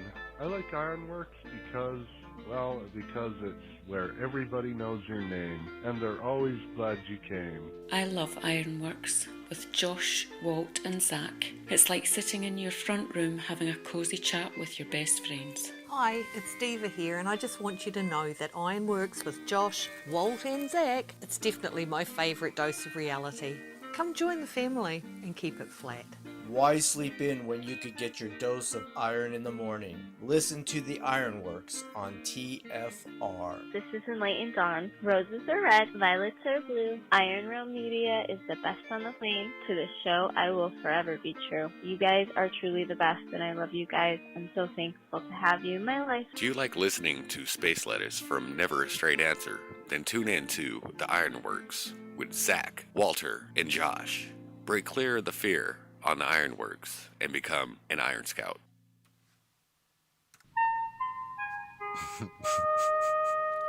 Because why the hell not? Welcome back to the Ironworx, right here on Truth Frequency Radio. Also streaming over on YouTube and D-Live and the Iron Realm Media Twitter account and the Iron Realm Media Facebook page. We're everywhere these days. Good God, look at us go. Anyway, so I want to give a shout out real quick to the Adam Meakin for making today's show possible, for suggesting we have Asita on and arranging it and making it all happen. It was good to talk to you yesterday. And a quick shout out to Zachary Zabala. Good Times for All, if you prefer. They're on YouTube, who I know has been busy busting his ass, making sure they get everything moved, helping the no-dells get everything packed up, loaded up, and basically shipped across country. So we miss you, and hopefully we'll catch you on Friday. And all the Iron Scouts that didn't make it this morning. Brian, I know, is sleeping probably. He was up not too long ago. I think I saw him live with a live post on Facebook when I woke up that wasn't that old. And shout out to the Alan Holman, our line producer extraordinaire, who has been busy battling trolls over on Twitter as well. To the extent He has indeed. He has indeed.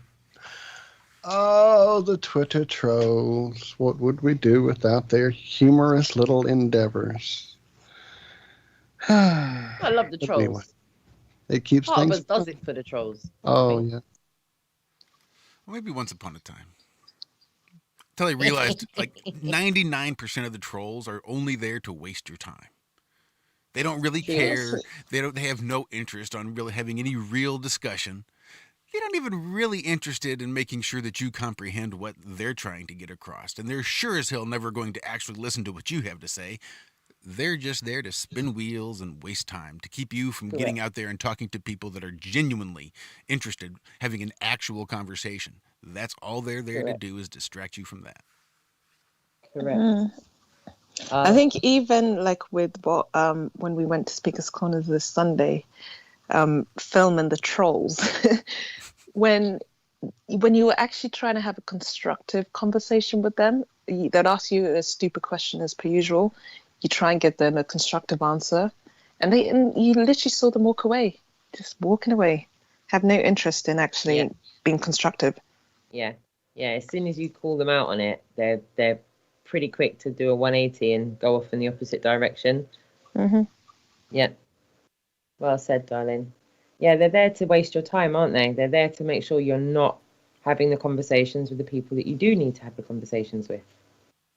Yeah, drag your energy down and, just be completely disruptive. And that's the end game. I mean, I don't know why, unless you're getting paid for it, because there's no way any normal person would waste their time going out to just be disruptive in life. Nope. You'd have to, it's like a job. It is a job. So unless you're getting paid for it, I just don't see any normal person doing that. Yeah, I agree. I have to concur. Yeah. We mentioned earlier. Well, trolls, we're wise to you. So if you're listening, trolls, clearly most of the people listening and pretty much everyone on this show here knows. So you're going to have to change tactics or do something, because we're on to you. I did see one pop in chat briefly. I don't know if one of the spanners handled it or if he just decided to drift away on his own, as they usually do. He left off his own accord. How lovely. We really don't get that many here.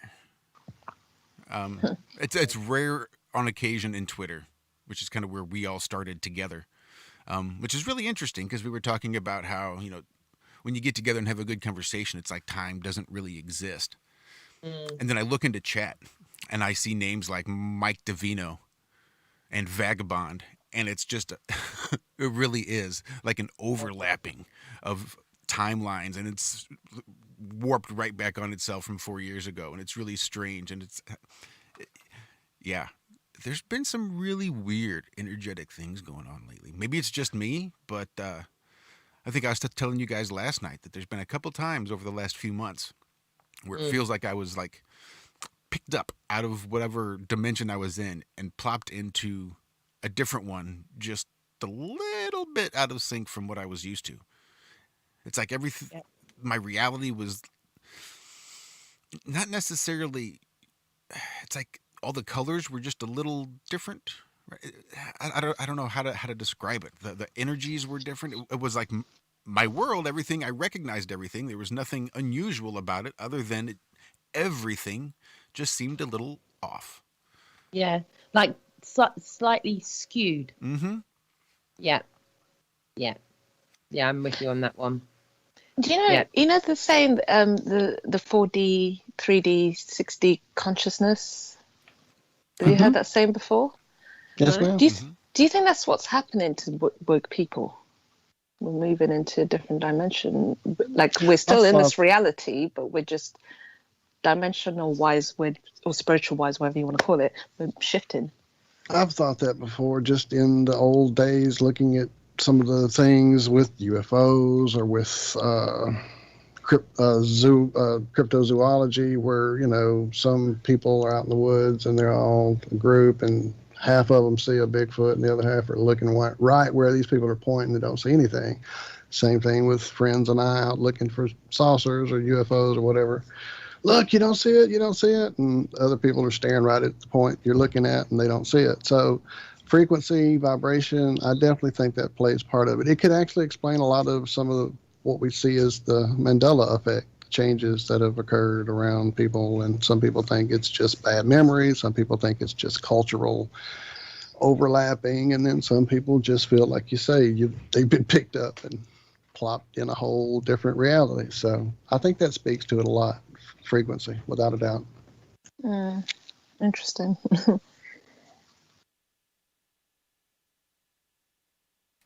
I've noticed a trend out there that I think that if they're going to start associating people that don't wear masks with being racists. That's where it's Karens now, that whole Karen meme. We had a conversation last week on our shows about the whole Karen meme. And I see the Karens being sort of the designated non-masking sort of attitude. And that's being slowly, I think, shifted here in the U.S. to only racists don't wear masks. It's a contentious topic. I was talking with someone yesterday about coffees. When you go and order a coffee, I'm going to say, well, I normally have a coffee with milk. I don't know if you have milk or Oatly in yours, but I saw someone getting a funny look. It was in the queue, and someone had a funny look at getting asked for a black coffee. Am I allowed to say that? This is crazy. Oh my goodness. I mean, apparently one has to say, can I have a coffee with or without? One can't say black and white coffee anymore. Apparently that's getting deregged. It's getting deregged, guys. They did that with the chalkboard, the black chalkboard. They did that. No, you mean the dark chalkboard, babe, not the black. You can't say that at sea time. I'm joking. That's how ridiculous it's getting, guys. I mean, if someone was to ask me what colour my car is, it's going to be a different word now. I'm not going to be able to keep saying black. Right. It's so crazy. It's almost like they're trying to erase the word black. Any product that's had any affiliation, L'Oreal, you name it. But then again, I don't mind these consumer-based products because Unilever and Bayer and the whole Trilateral Commission is they're probably ill now, worrying about the ramifications of this. So, what does it mean for everything, though, in that sense? Is there going to be a shift now in how we speak and communicate? And I bet you there will. Oh, yeah. I bet you there will. I was really young when I came across some maniac running his mouth about how the United States government's going to try to start a race war, and it's going to be World War. It's going to be a second civil war, and this is going to cause World War III. And I was probably in my teen. I'm like, this guy is out of his effing mind. What the hell is he even talking? There's no way they could.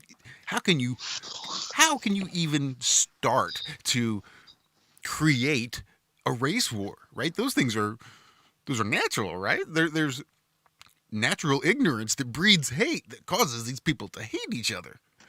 Yeah. How are they? Yeah. They're not going to foment a race war. And here I am, probably 30 years later, watching it fucking happen in front of my eyes. I cannot believe the things that are being tossed around willy-nilly as legitimate ideas, legitimate points of view, legitimate ways of thinking. I cannot understand what the fuck is happening around me right now. I think we've got to a point where the oppressors that have lost control since 2016, their thirst to absolutely remove our ability to defend ourselves serves to prevent an uprising to challenge their control. Obviously, I think those of you over in the States, you're fully aware of the situation that's ongoing with the mail-in situation for this year's election. I think a lot of people have talked about the Black Lives Matter movement. The only other time that really reared its head was in 2016. And so it's almost like BLM equals elections. And a lot of people internationally know, as I said, if America falls, so does the rest of the international community. If America falls, darkness will soon follow everywhere else.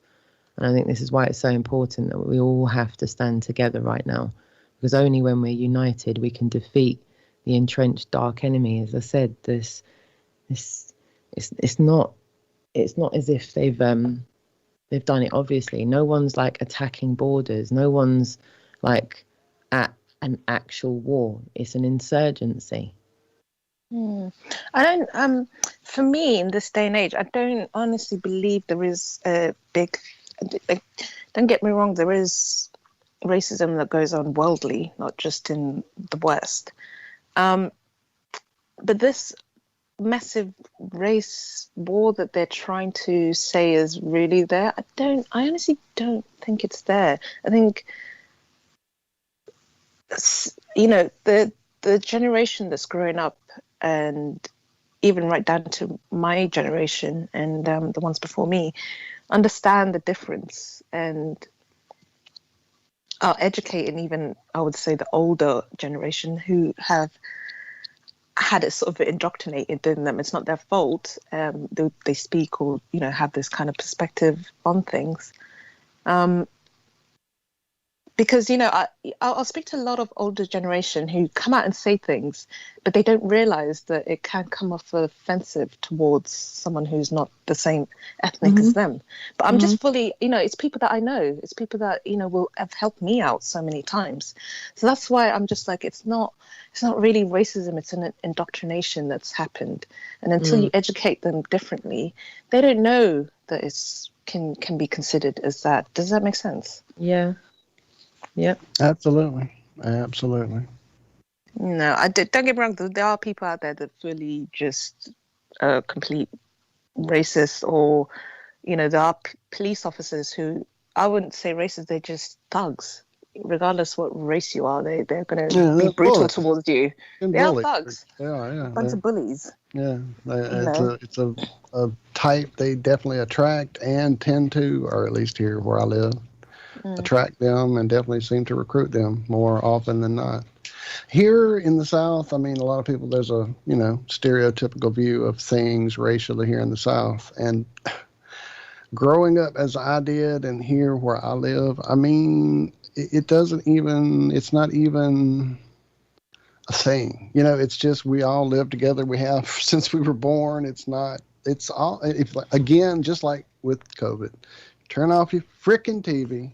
You won't even know anything's going on. Just same thing with this crap. If you turn off that freaking TV and ignore the crap they're pushing through all the social media, then yeah, it's not happening here. And I'm in the middle of where it should be the hotbed of it all, So yeah, it's bullshit. Lives matter, I guess, is really what it seems to be.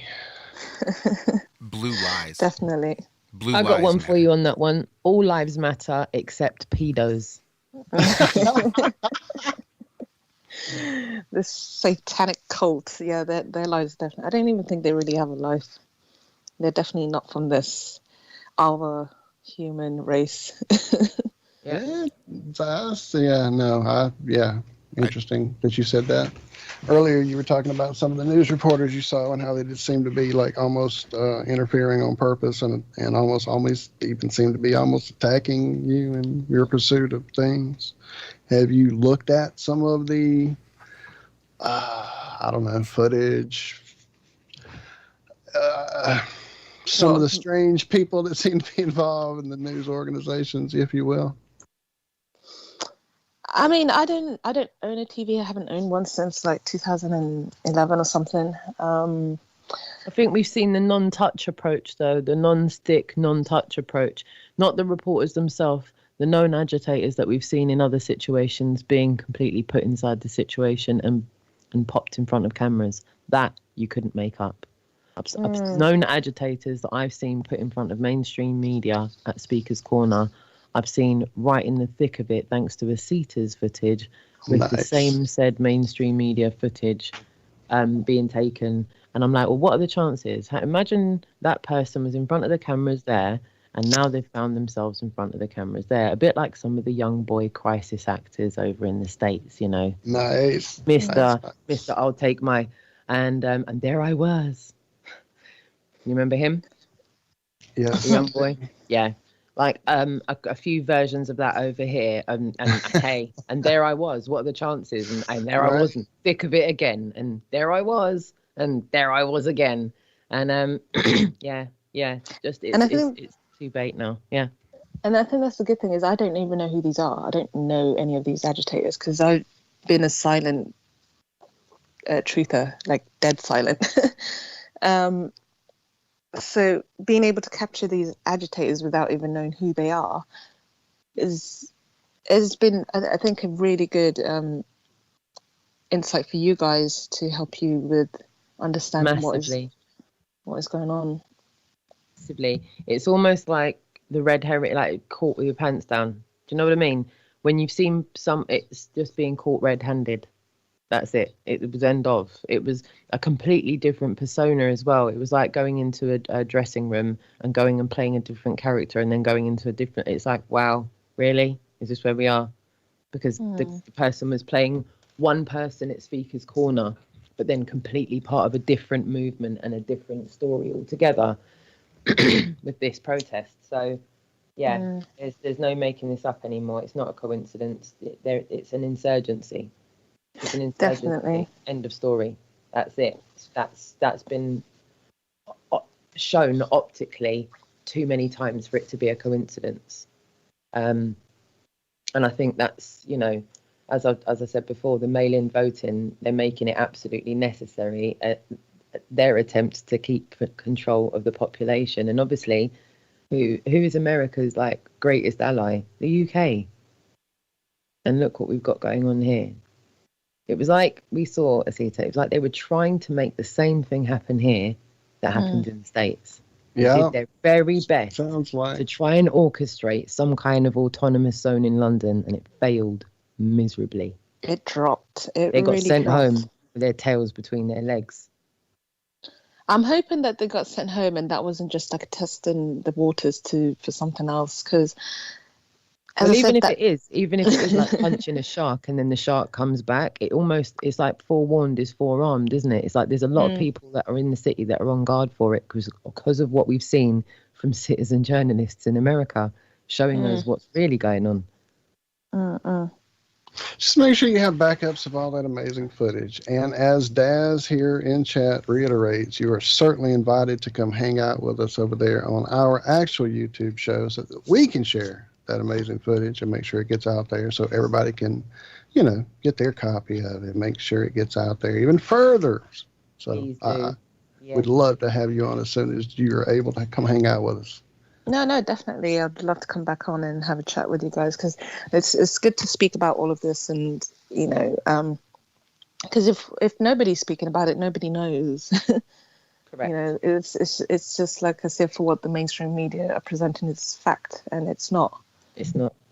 It's far from it. Yeah.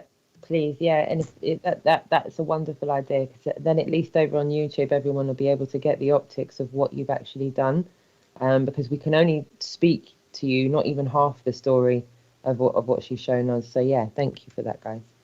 So thank you so much. And you need to come hang out with us again too, Roxanne. It's been a minute since we've actually had you over there with us on the sphere, or the lack thereof. I'm dropping the links again into the chat for everybody. Make sure you head over there. Tell everybody where to find you again, please, Sita. So on YouTube it is Goddess Nut, which is actually short for Goddess Newt, Sky Goddess, flat Earth in there. And yeah, My channel is going in a different direction, clearly. So just bear with me as I figure out what's going on. Because as I said, I've just kind of been put in this position. Definitely, if there's anything we can do to help you out. I mean, we're not amazing producers in any way, but we can show you a trick or three. And man, Roxanne's been at this for a minute or six too. So definitely, just any help we can give you across the board, let us know. No, definitely, and I appreciate it. And as I said, if you hear of anything, my world is ready and my camera. So I'm more than happy to get out there and give you the full perspective of what is going on. So I don't fear COVID. Throughout the lockdown, I was traveling to and from places on the tube. I don't know if I sent you any footage, Rox. Yep, you did, and it's like a ghost town. Really freaky at the beginning of lockdown. So yeah, I can't wait for you to share it with us on our show for sure. We'll see it, man. And with go 1,000 sub, subs, go sub. And with 1,000, you can go live. That's what I'm out there. So you guys share the word, get her subs up to 1,000 so she can do a live show. All right, thank you so much. Love you guys. Love you all. Thank you in chat. Thank you, Josh. Thank you, Roxanne. Thank you, darling. And big shout out to Adam again. Thank you, Adam. Thank you, big Adam. shout out to Adam. Indeed. Without a doubt. We love you, Adam. It's been a hot minute. And we need to have you back around, friend. People in chat constantly ask about you. Mm-hmm. No. But I think I'm going to have to head my happy ass to work. So there it is, ladies and gentlemen. Have yourselves a great day. Be good. Be well. I love you. Bye-bye. Love you all. Thank you all. Have a great day.